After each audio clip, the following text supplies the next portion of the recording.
Assalamualaikum warahmatullahi wabarakatuh.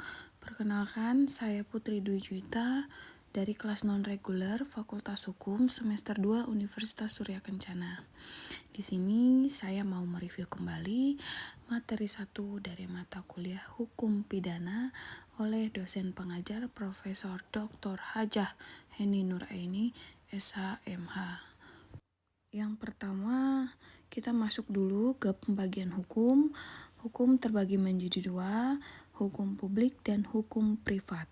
Hukum publik adalah hukum yang mengatur hubungan antara negara dan perseorangan atau mengatur kepentingan umum.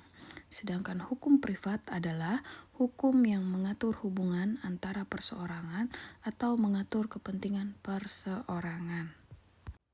Sekarang kita masuk untuk pengertian hukum pidana.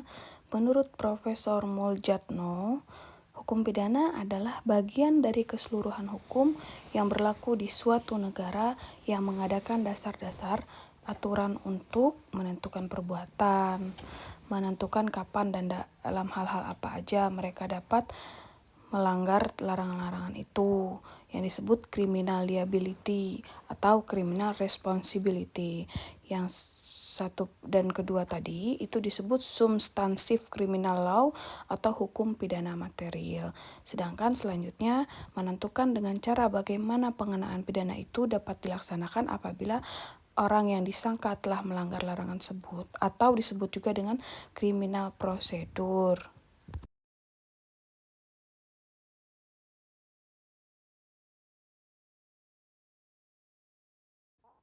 Hukum pidana. Hukum pidana atau yang sering disebut Strafrecht merupakan hukum publik, yaitu yang mengatur hubungan hukum antara individu perseorangan dengan negara. Hukum pidana dibagi menjadi dua, yang pertama hukum pidana material dan yang kedua hukum pidana formal. Sedangkan hukum pidana material dibagi lagi menjadi dua, yaitu hukum pidana umum dan hukum pidana khusus. Sedangkan untuk asas berlakunya hukum pidana menurut waktu itu terbagi menjadi tiga. Yang pertama asas legalitas atau sering disebut nullum delictum nulla poena sine praevia lege ponelli. Dan asas non-retroaktif yaitu undang-undang hukum pidana hanya dapat diberlakukan bagi perbuatan atau kejadian yang akan datang. Dan yang terakhir asas kulpabilitas, yaitu adanya pidana karena adanya kesalahan. Sedangkan untuk hukum pidana yang tidak dapat dimintai pertanggungjawabannya yaitu regu tembak. Karena menurut pasal 51 ayat 1, barang siapa yang melakukan perbuatan untuk melaksanakan ketentuan undang-undang, maka mereka tidak bisa dipidana. Baik, sekian dulu dari saya.